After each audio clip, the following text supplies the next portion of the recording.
BJP ముఖ్య నేతలతో అమిత్ షా భేటీ. కాసేపట్లో తుక్కుగూడలో బహిరంగ సభ.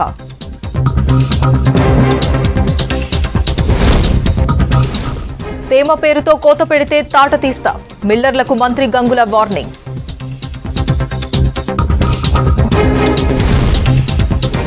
జనగామ ఆసుపత్రిలో హరీష్ ఆకస్మిక తనిఖీ. ప్రైవేట్ మందులు రాయడంపై మంత్రి సీరియస్. ఇనుగుర్తిని మండలం చేయకపోతే ఓట్లు అడగను. టీఆర్ఎస్ కార్యకర్తల సమావేశంలో ఎమ్మెల్యే శంకర్ నాయక్. విత్తన దుకాణాలపై టాస్క్ ఫోర్స్ దాడులు. నకిలీ సీడ్స్ కట్టడికి అధికారుల చర్యలు.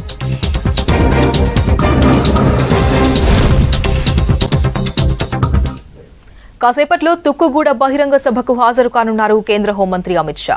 నోవాటెల్లో 22 మంది పార్టీ కోర్ కమిటీ సభ్యులతో సమావేశమై రాష్ట్రంలో తాజా రాజకీయ పరిణామాలు, పార్టీని అధికారంలోకి తీసుకురావడానికి చేపట్టాల్సిన కార్యాచరణపై చర్చించారు. అంతకుముందు రామంతపూర్లోని సెంట్రల్ ఫోరెన్సిక్ సైన్స్ ల్యాబ్కు వెళ్లారు. అక్కడ డిజిటల్ వింగ్లో ఏర్పాటు చేసిన సైబర్ క్రైమ్ ల్యాబ్ ప్రారంభించారు. అధికారులు సైంటిస్టులతో కలిసి ల్యాబ్ను పరిశీలించారు. నేర పరిశోధనలో సైంటిస్టులు వాడుతున్న పరికరాలు, పరిశోధనా విధానం గురించి అడిగి తెలుసుకున్నారు. సైంటిస్టుల పనితీరును అభినందించారు.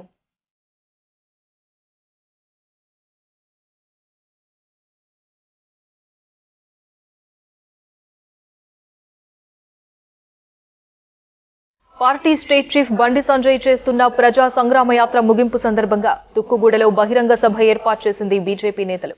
సభకు హాజరయ్యేందుకు హైదరాబాద్ వచ్చారు అమిత్ షా. ప్రస్తుతం కోర్ కమిటీ సభ్యుల సమావేశం ముగియడంతో నేతలంతా తుక్కుగూడకు క్యూ కట్టారు.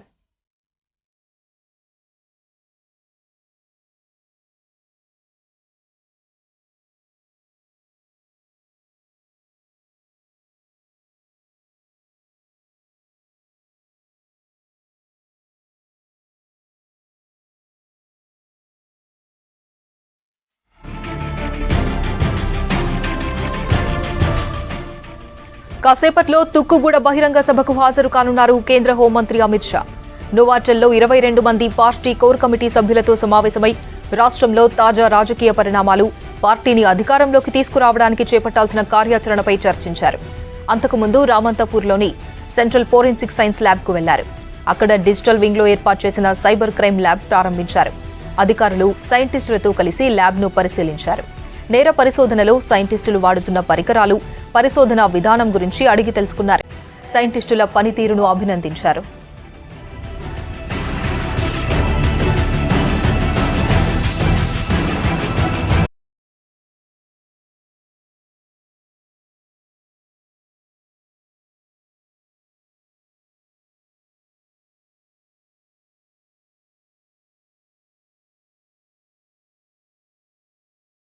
Party state chief Bandi Sanjay చేస్తున్న ప్రజా సంగ్రామ యాత్ర ముగింపు సందర్భంగా తుక్కుగూడలో బహిరంగ సభ ఏర్పాటు చేశారు బీజేపీ నేతలు. సభకు హాజరయ్యేందుకు హైదరాబాద్ వచ్చారు అమిత్ షా. ప్రస్తుతం కోర్ కమిటీ సభ్యుల సమావేశం ముగియడంతో నేతలంతా తుక్కుగూడకు క్యూ కట్టారు.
నాగార్జున సాగర్ నియోజకవర్గంలో గత 50 ఏళ్లలో జరగని అభివృద్ధి ఇప్పుడు జరుగుతోందన్నారు మంత్రి కేటీఆర్.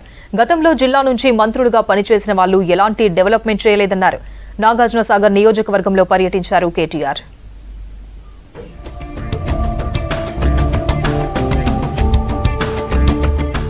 కాలంతో పోటీ పడుతూ కాళేశ్వరం ప్రాజెక్టును సీఎం కేసీఆర్ పూర్తి చేశారన్నారు మంత్రి కేటీఆర్. వరుసగా 7 ఏళ్లు కరువు వచ్చినా తాగునీటికి తిప్పలు లేకుండా పటిష్టమైన చర్యలు తీసుకుంటున్నామన్నారు.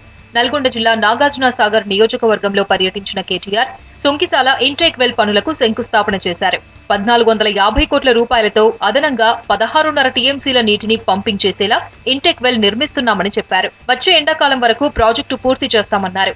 కార్యక్రమంలో మంత్రులు తలసాని, మహమూద్ అలీ, శ్రీనివాస్ గౌడ్, సబిత, జగదీష్ రెడ్డి, మల్లారెడ్డి పాల్గొన్నారు. లిటరల్ గా హైదరాబాద్ ప్రజలకి ఒక 65 టీఎంసీల నీళ్లు వారి నెత్తిన పెట్టుకున్నట్టే ఒక కుండ మాదిరిగానే గోదావరి సిస్టమ్ లో కూడా ముఖ్యమంత్రి గారు ఆల్రెడీ ఒక అద్భుతమైన కానుక రూపంలో మనకు అందించినారు. మేము ఆల్రెడీ అది కూడా ప్రారంభించాం. కొండపోచమ్మ సాగర్ నుంచి ఒక లైన్ హైదరాబాద్ చామీర్పేట వరకు, గన్పూర్ వరకు అదొక లైన్ వేస్తున్నాం. తుంకిశాల ద్వారా ఇది వేయడం వల్ల ఏ ఇబ్బంది లేకుండా వరుసగా 5 సంవత్సరాల పాటు కరువు వచ్చినా, వరుసగా 5 ఏళ్ల పాటు కరువు, వర్షాలు పడని పరిస్థితి, కరువు లాంటి పరిస్థితి వచ్చినా తాగునీటికి తిప్పలు లేకుండా ఈ సిస్టమ్ మనకు ఉపయోగపడబోతా ఉంది. అది ఇంపార్టెంట్. గౌతమ బుద్ధుడు భారతదేశంలో పుట్టడం గర్వకారణమన్నారు కేటీఆర్. ప్రతి ఒక్కరూ బుద్ధుడి సందేశాలు పాటించాలన్నారు. నాగార్జున సాగర్ లో బుద్ధవనాన్ని ప్రారంభించారు మంత్రి. ఇతర దేశాల్లో బుద్ధుడిని తమ ఆరాధ్య దైవంగా కొలుస్తారన్నారు. ఇతర దేశాల నుంచి బౌద్ధులు ఇక్కడికి వచ్చేలా బౌద్ధ రామాలు తీర్చిదిద్దాలని చెప్పారు. ఎట్లా అయితే హైందవ ధర్మాన్ని ఆచరించే వాళ్ళు తమ ఆరాధ్య దేవాలయం తిరుపతి కానీ, యాదాద్రి కానీ, ఇంకోటి కానీ వారు పోతారు, వైష్ణోదేవి కానీ ఇంకోటి కానీ పోతారు. అదేవిధంగా ఎట్లయితే యాదులు జెరూసలేం పోతారో, ఎట్లా అయితే క్రిస్టియన్ సోదరులు వాటికన్ పోతారో, అట్లా బుద్ధులు కూడా, బౌద్ధులు కూడా మన దేశానికి తరలించే విధంగా ఈ దేశంలో ఉండే బౌద్ధ రామాలను తీర్చిదిద్దాల్సిన బాధ్యత మన మీద ఉన్నదని ఇప్పుడే లక్ష్మీ గారు చెప్తాం. తెలంగాణ ఏర్పాటయ్యాక కరెంటు కోతల నుంచి విముక్తి పొందామన్నారు కేటీఆర్. దేశంలో ఎక్కడ లేని విధంగా 24 గంటలు కరెంట్ ఇస్తున్నామన్నారు. తెలంగాణ కట్టే పన్నుల డబ్బులతోనే దేశంలోని వెనుకబడ్డ రాష్ట్రాలను అభివృద్ధి చేస్తున్నారని చెప్పారు. రాహుల్ గాంధీకి రైతుల కష్టాలు తెలియవని, తెలిసిందల్లా క్లబ్బులు, పబ్బులేనని విమర్శించారు. నల్గొండ జిల్లా హాలియా బహిరంగ సభలో పాల్గొన్నారు కేటీఆర్. స్వయం సమృద్ధి సాధించడమే కాదు, ఇతరులకు బువ్వ పెట్టే స్థాయికి చేరుకున్నది. 7-7.5 తెలంగాణ ప్రజలుగా మనం కట్టిన పన్నులు కేంద్ర ప్రభుత్వానికి 3,65,797 కోట్లు. 3,65,797 కోట్లు మనం పన్నుల రూపంలో మనం గడితే మనకి వెనుకకొచ్చేది 1,68,000 మాత్రమే. మనం పన్నుల రూపంలో కట్టిన డబ్బులు ఎక్కడో వెనుకబడ్డ రాష్ట్రాల్లో తెలంగాణ డబ్బులు అక్కడికి కూడా పోయి ఈరోజు వాళ్ళకు కూడా ఉపయోగపడతా ఉన్నాయి. నాగార్జున సాగర్ నియోజకవర్గంలో పలు అభివృద్ధి కార్యక్రమాల్లో పాల్గొన్నారు కేటీఆర్. నల్గొండ జిల్లా పెద్ద ఊర మండలం Sunkisala intake well pumping station భూ నిర్వాసితులు వినూత్న నిరసన చేశారు. పంపింగ్ స్టేషన్ శంకుస్థాపనకు వచ్చిన మంత్రి కేటీఆర్ కు కనిపించేలా ముందుగా నష్టపరిహారం ఇవ్వాలంటూ రోడ్లకు ఇరువైపులా ఫ్లెక్సీలు ఏర్పాటు చేశారు. కోల్పోయిన భూములకు డబ్బులు ఇచ్చాకే పనులు మొదలు పెట్టాలన్నారు. దీంతో అలర్ట్ అయిన పోలీసులు రైతులను, కాంగ్రెస్ పార్టీ కార్యకర్తలను ముందస్తుగా అరెస్టు చేశారు.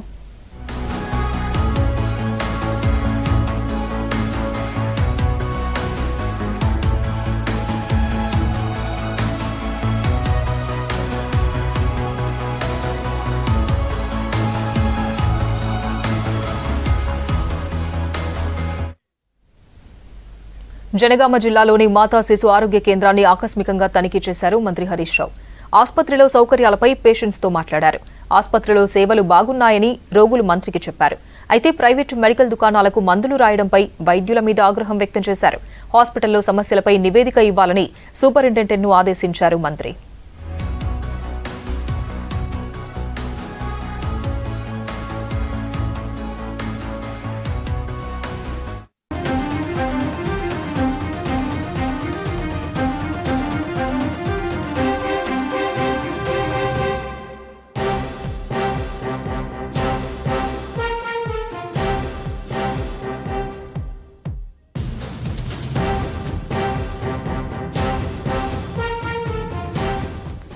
నోవాటెల్ హోటల్లో బీజేపీ ముఖ్య నేతలతో సమావేశమైన కేంద్ర హోంశాఖ మంత్రి అమిత్ షా పార్టీ బలోపేతంపై మరింత ఫోకస్ పెట్టాలని నేతలకు సూచించారు. రాష్ట్రంలో తాజా రాజకీయ పరిణామాలపై చర్చించారు. ట్విట్టర్ వేదికగా వస్తున్న విమర్శలను స్థానిక నాయకులు తిప్పికొట్టాలని చెప్పారు అమిత్ షా. అధికారంలోకి రావడమే లక్ష్యంగా పనిచేయాలని నేతలకు చెప్పారు.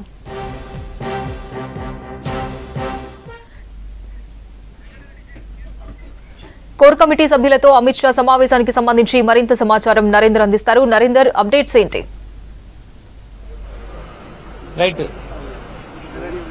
పార్టీ అగ్రనేత అమిత్ షా దాదాపు అరగంట సేపు పార్టీ ముఖ్య నేతలతో మాట్లాడడం జరిగింది. రాష్ట్రంలో జరుగుతున్నటువంటి పరిణామాలు, ముఖ్యంగా బీజేపీకి మంచి స్కోప్ ఉంది రాష్ట్రంలో. ఒక పక్క అధికార పార్టీకి గట్టిగా ఫైట్ చేయడంలో బీజేపీ ముందుందని కూడా అందరినీ కూడా హర్షం వ్యక్తం చేశారు. పార్టీ నేతలను కూడా అందరినీ మెచ్చుకున్నటువంటి పరిస్థితి. దాని తర్వాత ఒక్కొక్కరిగా విడివిడిగా కూడా పార్టీ ముఖ్య నేతలతో మాట్లాడారు. దాదాపు 22 మంది కోర్ కమిటీ సభ్యులతో మాట్లాడారు. తర్వాత కంబైన్డ్ గా కూడా అరగంట సేపు అందరితో చర్చించడం జరిగింది. ముఖ్యంగా ఇటీవల వరుసగా జరుగుతున్నటువంటి 2 ఉప ఎన్నికల్లో కూడా అటుపోతే 2 ఉప ఎన్నికలు ఏదైతే ఉన్నాయో మనకి ఈటల రాజేందర్కి సంబంధించి కావచ్చు, అట్లా దీనికి సంబంధించి రఘునాథన్కి సంబంధించి కూడా 2 కూడా గెలవడం జరిగింది. అలాగే జిహెచ్ఎంసీ ఎన్నికల్లో కూడా మంచి సత్తా చాటారు. అన్ని కూడా ఆయన ఇదే దాన్ని రానున్న ఎన్నికల్లో కూడా ఖచ్చితంగా అధికారంలోకి తీయడమే లక్ష్యంగా మీరందరూ కూడా కృషి చేయాలని కూడా చెప్పడం జరిగింది. ప్రధానంగా ఈ మధ్య కాలంలో అధికార పార్టీకి సంబంధించిన వాళ్ళు వరుసగా ట్వీట్ చేస్తున్నారు. దానికి సంబంధించి ముఖ్యంగా కాంగ్రెస్ని కాదని బీజేపీని టార్గెట్ చేస్తూ దాన్ని లోకల్గా మీరందరూ కూడా తిప్పికొట్టాలని కూడా చెప్పడం జరిగింది. దీన్ని ఖచ్చితంగా ఇంకోటి పాదయాత్ర అనేది ఇది ఆల్టర్నేటివ్ గా బహిరంగ సభలతో పాటు లోకల్ గా కొన్ని సమావేశాలు కూడా ఏర్పాటు చేస్తూ పార్టీని ముందుకు తీసుకెళ్లాలి. ఎక్కడన్నా అసంతృప్తులు 1-2 ఉంటే వాళ్ళంటి కూడా వాళ్ళని ఎప్పటికప్పుడు పరిష్కరించుకోవాలని కూడా వాళ్ళకు దిశానిర్దేశం చేసినట్టుగా సమాచారం అందుతుంది. ముఖ్యంగా రాష్ట్రంలో జరుగుతున్నటువంటి పరిణామాలు ఏదైతున్నాయో రైతులకు సంబంధించిన అంశాల్లో కావచ్చు, మిగతా అంశాల మీద ముఖ్యంగా రాష్ట్ర ప్రభుత్వం అవలంబిస్తున్నటువంటి వైఖరి మీద అమిత్ షా ఆరాధించారు. పార్టీలో రాష్ట్రంలో జరుగుతున్నటువంటి అంశాలు ముఖ్యంగా రైతుల విషయంలో కావచ్చు, ముఖ్యంగా విద్యార్థులకు సంబంధించిన అంశాలు కావచ్చు, వివిధ అంశాలు చాలా వ్యతిరేకత వస్తుంది. వాటన్నిటి కూడా తిప్పికొట్టాల్సిన అవసరం ఉందని కూడా చెప్పడం జరుగుతుంది. రానున్న రోజుల్లో అవసరమైతే మరిన్ని బహిరంగ సభలు ఏర్పాటు చేస్తే నేను రావడానికి సిద్ధము, మీకు ఎప్పుడు అందుబాటులో ఉంటాను కూడా చెప్పడం జరిగింది. కనుక మీరు కష్టపడండి. ముఖ్యంగా జనాలందరూ కూడా మీ వైపు ఉన్నారు, ముఖ్యంగా మన బీజేపీ వైపు ఉన్నారు అనే ఆ విషయాన్ని మాత్రం పదే ఒక్కానించినట్టుగా సమాచారం. వాళ్ళు కూడా కొంతమంది నేతలందరూ కూడా బయటకు వచ్చి కూడా చెప్పడం జరిగింది. ఈటల రాజేందర్తో పాటు పలువురు నేతలు బయటకు వచ్చి మాట్లాడడం జరిగింది. వాళ్ళు ఒకటే చెప్తున్నారు, అమిత్ షా మాకు గట్టిగా చెప్పారు, వచ్చే 1 year లో పార్టీ అధికారులకు రావడమే లక్ష్యంగా, మీకు ఏం కావాలి, నేను ఎలాంటి సహాయమైనా మేము చేయడానికి కేంద్ర ప్రభుత్వం నుంచి కావచ్చు, పార్టీ పైనుంచి కావచ్చు, మీకు అందరికీ సహాయ సహకారాలు అందిస్తామని చెప్పడం జరిగింది. కనుక మీరు చేయాల్సిందల్లా గ్రౌండ్కి వెళ్ళడం, హైదరాబాద్లో మాత్రమే ఉండి కాకుండా జిల్లాలకు వెళ్ళడం, నేతలు అక్కడికి వెళ్ళి పార్టీలు అందరినీ కూడా కలుపుకొని పోండి. పాత కొత్త అనే తేడా లేకుండా ఖచ్చితంగా అందరినీ కూడా కలుపుకొని పార్టీ వైభవానికి కృషి చేయండి. ముఖ్యంగా 2024లో వచ్చేటువంటి ప్రభుత్వంలో ఖచ్చితంగా అది బీజేపీ ఉండాలి అని కూడా ఆయన పదే నేతలకు చెప్పడం జరిగింది. అందరూ కూడా అదే విధంగా కష్టపడతాము, హైదరాబాద్లో కాకుండా జిల్లాలకు వెళ్లి అందరం కూడా పార్టీకి కోసం కృషి పడతామని కూడా వాళ్ళని చెప్పడం జరిగింది. ప్రధానంగా ఈ మధ్య కాలంలో జరుగుతున్నటువంటి పరిణామాల మీద పదే ముఖ్యంగా కాంగ్రెస్ ని ఇంకో పార్టీని కాకుండా బీజేపీని తరచుగా చేస్తుంది. ఇంకొక రాష్ట్ర విభజనకు సంబంధించినటువంటి హామీలు ఏదైతున్నాయో అవి బీజేపీ చేయడం లేదని కూడా అటు కేటీఆర్ కావచ్చు, కవిత పలువురు పదే విమర్శలు చేస్తున్న నేపథ్యంలో అన్ని కూడా లోకల్ గా మీరు ఎదురుదాడి ట్విట్టర్ వేదిక కావచ్చు, లేదంటే వివిధ రూపాలుగా విమర్శించాలని కూడా చెప్పడం జరిగింది. ఓవరాల్ గా కోర్ కమిటీ సమావేశం అనేది చాలా సుదీర్ఘంగా జరిగింది. దాదాపు గంట సేపటి జరిగితే దాంట్లో ముఖ్యులతో ప్రత్యేకంగా భేటీ అయ్యారు. మరి కాసేపట్లో అక్కడ జరిగేటువంటి భారీ బహిరంగ సభకు వెళ్తారు. దాంట్లో మొత్తం పార్టీనికి జోష్ పెంచేందుకు, కార్యకర్తల్ని ముఖ్యంగా అందరినీ కూడా జోష్ పెంచేందుకు అక్కడ భారీ బహిరంగ సభలో అమిత్ షా మాట్లాడతారు. ఖచ్చితంగా ఆ మీటింగ్ ద్వారా ఆ పార్టీకి చాలా బూస్టప్ ఇచ్చినట్టు అవుతుందని కూడా ఇక్కడి నేతలు చాలా మంది చెప్పడం జరుగుతోంది. ఇది ఇక్కడ పరిస్థితి. Aparna. Right, thank you Narender. తేమ శాతం పేరుతో తరుగు తీస్తున్న మిల్లర్లపై కఠిన చర్యలు తీసుకుంటామన్నారు మంత్రి గంగుల కమలాకర్. రైతులను ఇబ్బందులు పెడితే ఊరుకోమన్నారు. వడ్ల కొనుగోళ్లకు ఇబ్బంది లేకుండా అవసరమైనన్ని గన్ని సంచులు అందుబాటులో ఉంచామన్నారు. ధాన్యం అమ్మిన రైతులకు డబ్బులు అందించే విధంగా చర్యలు తీసుకోవాలని అధికారులకు సూచించారు. ఖమ్మం జిల్లా వైరా వ్యవసాయ మార్కెట్ యార్డును రవాణా శాఖ మంత్రి పువ్వాడ అజయ్ కుమార్తో కలిసి పరిశీలించారు. ఆ తర్వాత ఖమ్మం నగరంలోని ఎన్ఎస్పీ క్యాంప్ ఆఫీసులో ధాన్యం కొనుగోళ్లపై అధికారులతో రివ్యూ మీటింగ్ నిర్వహించారు. కొనిజర్ల మండలంలోని లాలాపురం దగ్గర ఉన్న సార్ రైస్ ప్రొడక్ట్ మిల్లును సీజ్ చేయాలని కలెక్టర్ను ఆదేశించారు మంత్రి.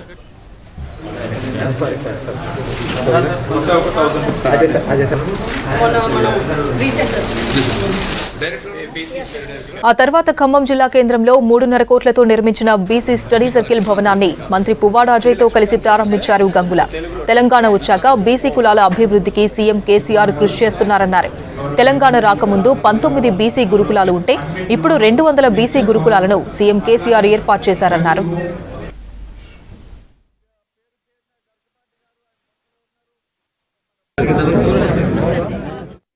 ఇక్కడ మనము ప్రధాన అంశాలు 3. ఎఫెక్టివ్ ప్రకారము 80% ఎఫెక్టివ్ వచ్చిన తర్వాత 40 కిలో బ్యాగుతో పాటు ఒక 600 బ్యాగ్ పెట్టుకుంటే 40 కిలో 600 కన్నా కిలోగ్రాము అని 1/2 కిలోగ్రాము కూడా రైతుల నుంచి కలెక్ట్ చేయొద్దు. అది మన ప్రధాన అంశం. Second, rice mill industry. మరి ఇప్పుడు వాట్ ఇస్ ద ప్రొసీజర్? 80%లో మనం ప్యాడీని మనము సిఎంఆర్ ఇవ్వలేము. అవుట్ టర్న్ వాల్యూ యాడెడ్ కావాలి. కాబట్టి డెఫినెట్ గా మనము దీన్ని సిఎంఆర్ అవుట్ టర్న్ కావాలంటే మిల్లింగ్ చేయాలి. మిల్లింగ్ అంటే రైస్ మిల్ డిపెండ్ కావాలి. పలుమార్లు కూడా వీళ్ళకి ఒక డౌట్ ఉండే, మరి ఏం చేస్తారు, మమ్మల్ని ఇట్లా నష్టం చేస్తారా? చాలా సమావేశాలు ఏర్పాటు చేసిన వాళ్ళతోటి ప్రభుత్వం ఒక స్టెప్ ముందుకు వచ్చింది. డెఫినెట్ గా అంతిమంగా ప్రభుత్వంలో మీరు కూడా స్టేక్ హోల్డర్సే, రైతాంగాన్ని కాపాడుకోవాలి. మరి రైతుకు పేమెంట్ ఎప్పుడు వస్తుందంటే మీరు అక్నాలజ్మెంట్ రిసిప్ట్ ఇచ్చిన తర్వాత సివిల్ సప్లై ఇస్తుంది. కాబట్టి రైతులు మీరు మొత్తం ప్యాడీ దించుకోండి, రైతుకు పేమెంట్ చేద్దాం. చేసిన తర్వాత మిల్లింగ్ సిఎంఆర్ ఇచ్చేటప్పుడు టెస్ట్ మిల్ చేద్దామని చెప్పి గౌరవ ముఖ్యమంత్రి కేసీఆర్ గారు ఆల్రెడీ ఇప్పటికే ఒక కమిటీ ఇవ్వడం జరిగింది. ఎఫెక్టివ్ ప్రకారము 80%లో ఎఫెక్టివ్ వచ్చిన తర్వాత 40 కిలో బ్యాగుతో పాటు ఒక 600 బ్యాగ్ పెట్టుకుంటే 40 కిలో 600 కన్నా 1 కిలోగ్రాము అని 1/2 కిలోగ్రాము కూడా రైతుల నుంచి కలెక్ట్ చేయొద్దు. అది మన ప్రధాన అంశం. మీరు ఏ పీపీసీ, ఏ కొనుగోలు కేంద్రాన్ని ఏ రైస్ మిల్క్ ట్యాగ్ చేశారు? మీరు ఎక్కడైనా ఇబ్బంది అయితే గిట్ట రైస్ మిల్ కూడా వెయిట్ చేయించకుండా ఇమీడియట్గా అవసరం ఉంటే నేను గద్వాల కానీ, నారాయణపేట కానీ, సూర్యాపేట కానీ, నల్గొండ కానీ, ఖమ్మం, కరీంనగర్ కానీ ఇలాంటి విధంగా మీరు మాకు ఇస్తే మేము అక్కడ ట్యాగ్ చేసే పరిస్థితి వస్తుంది.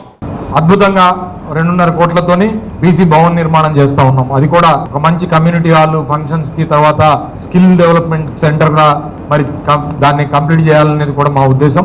ఇది మొత్తం కూడా ఒక యూనిటరీ క్యాంపస్ గా డెవలప్ అయ్యి రాబోయే రోజుల్లో అడుగు బలహీన వర్గాలకు సంబంధించిన అందరు బీసీలకు సంబంధించిన ఒక హబ్ లాగా ఒక యాక్టివిటీ బీసీ పిల్లలకి బాగా సంక్షేమం అందే విధంగా, వాళ్ళకి మంచి చదువులు, అలాగే చదువుల తర్వాత మంచి తర్ఫీదు అందే విధంగా, మంచి ఉద్యోగాలు వచ్చే విధంగా ఒక మంచి మరి స్టడీ సర్కిల్ ఏర్పాటు కావడం అనేది ముదా. మహబూబాబాద్ జిల్లా ఇనుగుర్తిని మండలంగా ప్రకటించకపోతే వచ్చే ఎన్నికల్లో ఓటు అడగనున్నారు ఎమ్మెల్యే శంకర్ నాయక్. మహబూబాబాద్లోని ఎమ్మెల్యే క్యాంపు కార్యాలయంలో జరిగిన నియోజకవర్గ స్థాయి అధికార పార్టీ సర్పంచ్లు, ఎంపీటీసీ, ఎంపీపీ, జెడ్పీటీసీలు, ముఖ్య కార్యకర్తలతో సమావేశంలో పాల్గొన్నారు ఎమ్మెల్యే. ఇనుగుర్తి గ్రామాన్ని మండలంగా చేయకపోతే గ్రామంలో అడుగుపెట్టరన్నారు. కేసముద్రం మండలం నారాయణపురం రైతులందరికీ పట్టాలు ఇప్పిస్తానని చెప్పారు. 7 ఏళ్లలో రాష్ట్రం ఎంతో అభివృద్ధి చెందిందని చెప్పారు శంకర్ నాయక్. నారాయణపురం తప్ప మాట ఇచ్చినాం, ఇవాళ ధన్యలో వచ్చింది. నారాయణపురం ప్రజలకు, రైతు సోదరులకు తప్పకుండా పాస్ బుక్లు ఇప్పిస్తా అని చెప్పేసి నేను మనం చెప్తున్నా. స్వాతంత్రం వచ్చి 75 సంవత్సరాలైనా మాదాపురం, అమ్నాగాల్, మల్యాల అన్ని గ్రామాలకు ఎక్కడ పాస్ బుక్ లేకుండే వాళ్ళందరికీ వేల సంఖ్యలో పాస్ బుక్లు ఇప్పించి రైతులను ఆదుకున్న ఏకైక రాష్ట్రం, ఏకైక ప్రభుత్వం, ఏకైక నాయకుడు మా ప్రియతమ నాయకుడు కేసీఆర్ గారు. కాబట్టి ఐధైర్యపడకండి. ఇంకా మనకు జరగవలసింది Malyala polytechnic, horticulture polytechnic college తీసుకొస్తా, మన ఇనుగుర్తిని మండలాన్ని తీసుకొస్తా, అలాగే నారాయణపురం పాస్ బుక్లు ఇప్పిస్తా. ఇవి మేజర్ గా ఉన్నాయి, తప్పకుండా చేసినంత. కాంగ్రెస్ హయాంలోనే రైతులకు న్యాయం జరిగిందన్నారు AICC Kisan Congress vice president Katti Venkataswamy. Congress ప్రభుత్వం చేసిన రైతుల అభివృద్ధి పనులపై చర్చకు రావాలంటూ టీఆర్ఎస్ నాయకులకు సవాల్ విసిరారు. వరంగల్ డిక్లరేషన్ను ప్రజల్లోకి తీసుకెళ్లాలన్నారు. రాహుల్ ప్రకటించిన వరంగల్ డిక్లరేషన్ రైతులకు ఓ భరోసానిచ్చిందన్నారు. గ్రామాల్లో విస్తృతంగా ప్రచారం చేయాలని కార్యకర్తలను కోరారు. వరంగల్ డిక్లరేషన్ రామ్ గారు చెప్పినట్టుగా వరంగల్ డిక్లరేషన్ ఒక విశ్వాసం. వరంగల్ డిక్లరేషన్ ఒక విశ్వాసము రైతు కూలీల్లో. గ్యారంటీ ఎవరికి? రైతు కూలీల మీద ఆధారపడి ఉన్నటువంటి మిగతా జనానికి ఒక గ్యారంటీ. ఈ ఒప్పందంలో ఉన్నటువంటి 9 అంశాలు, ప్రధానమైనటువంటి అంశాలను ప్రజలకు చేర్చాల. రాహుల్ గాంధీ గారు పదే ఒక విషయం చెప్పారండి. ఇక్కడ జరిగినటువంటి సమావేశం తర్వాత హైదరాబాద్లో జరిగిన మా ముఖ్య కార్యకర్తల సమావేశంలో చెప్పిన మాట ఏందనంటే 12 సంవత్సరాల పిల్లగానికి కూడా ఈ డిక్లరేషన్లో